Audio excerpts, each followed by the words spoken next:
大家好，我係 Pat。好，邊個今日有 subscribe？首先我琴日喺輕鐵度拍嘅。如果你哋大家有玩 Roblox 又有玩 Bloxfruit 嘅話，快啲下載呢個 subscribe 加 like， 我會就送俾你 TBL。Trimble Dark Blade 同埋 Permanent Kitsune 同埋 Permanent Dark Skin Dragon。好，唔該，事不宜遲啦，即刻講。你知唔知 Bloxfruit 有幾個秘密？你都唔知啊！你食咗一個 Ghost Fruit 啦，你攞多個 Ghost Fruit， 你食咗，你俾人打咗幾下，佢就會透明噶啦，好似開咗見聞色一樣。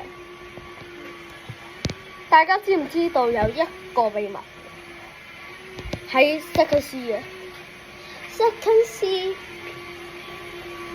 可以有嗰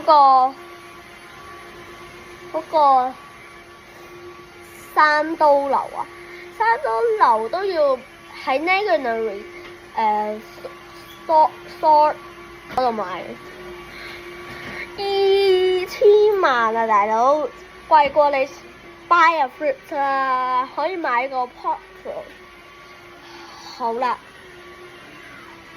知唔知道又會有 First C 嘅秘密 ？First C Pirate Village 有個隱藏嘅 NPC 喺第一座島初始島有個 NPC 啊，佢會歡迎你變返海軍。我都唔記得。仲有第三個秘密，就係你開始入 Bloxfruit 下面撳個快速模式，你就會見到 boss 嗰啲。試下我都未試下，我睇 YouTube 啫。好，呢個影片去到呢度 ，like and subscribe 加 comment。好啦，拜拜。